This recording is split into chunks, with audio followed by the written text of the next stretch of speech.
Hi there, John here again. Okay, so just before you go any further, I just have to say that the content in this video will be for adult viewing only. Okay, it's not that bad, but I'm just saying. Okay, so what I'm going to do is I'm going to talk about a joke, because when you're learning a language, jokes are an excellent way to learn, because you learn about the culture. Often there's like vocabulary there that, you know, is sometimes more advanced or more idiomatic. So there's that, and also a great way, telling jokes is a great way for you to really sort of absorb the language and speak. So I'm going to go through this joke. It's there is some vocabulary that is of a sexual content, so that's kind of the warning here.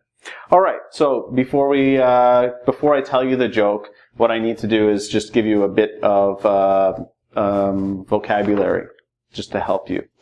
All right. So joke, ha ha ha. Things that you make, it's like a story that makes you laugh. That's a joke for those that do not know.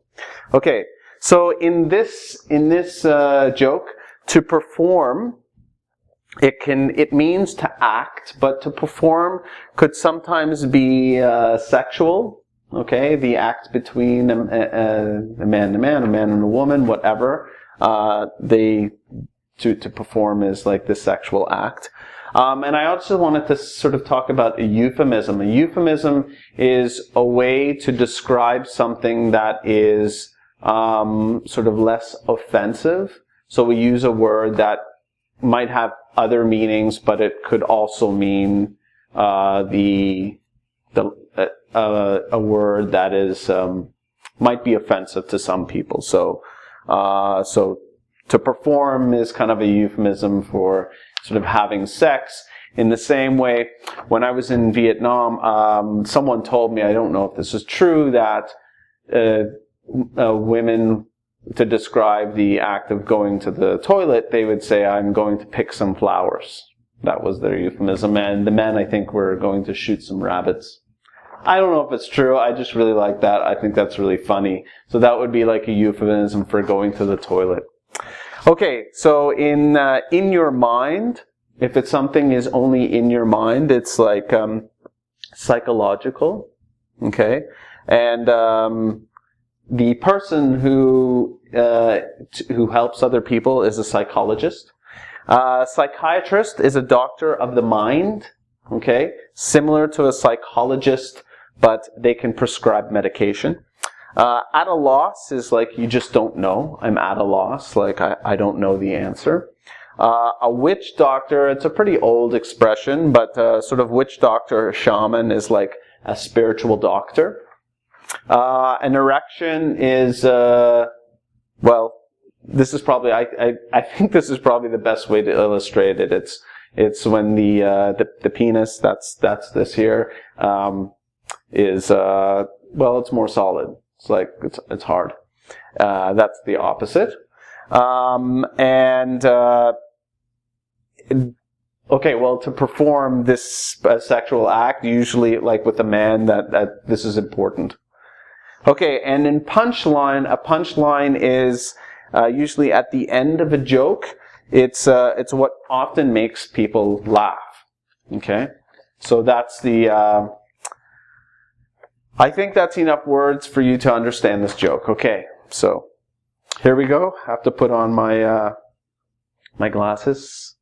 All right. After a few years of married life, a man finds that he is unable to perform.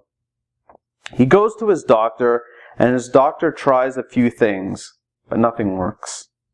Finally, the doctor says to him, "This is all in your mind," and refers him to a psychiatrist.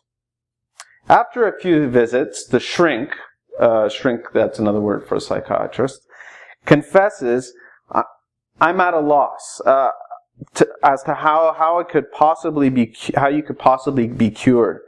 Finally, the psychiatrist refers him to a witch doctor. The witch doctor says, I can cure this. He throws some magic powder on a flame. There's a flash with billowing blue smoke. The witch doctor says, this is powerful healing, but you can only use it once a year. All you have to say is 1, 2, 3, and it shall rise as long as you wish. The guy then asks the witch doctor, what happens when it's over? The witch doctor says, all you or your partner has to say is 1, 2, 3, 4. And it will go down. But he warned, it will not work again for a whole year. The guy goes home, and that night he is ready to surprise his wife with the good news. So he's lying in bed with her and says, 1, 2, 3. And suddenly he gets an erection. His wife turns over and says, what did you say 1, 2, 3 for? Okay, so that was the joke. I hope you understood it. It's kind of subtle.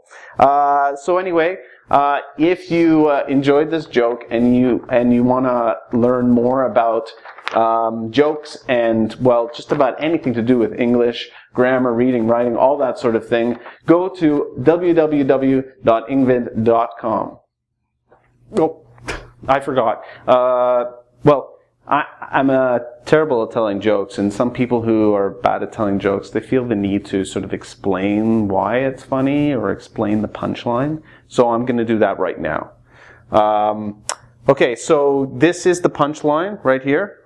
Okay, that's it. This is the ha ha ha moment. So the last sentence was, his wife turns over and says, what did you say 1, 2, 3, 4? Okay, that the 4 is the sound is similar to the number 4. Okay, so what she was saying was like, why did you say 1, 2, 3? Basically, that's what she's saying, right? But that also sounds like the number 4, which means that his erection's going to go down, and he didn't get to have sex, and now he can't have sex for a whole year. Okay, well, that's it. That's all I wanted to say.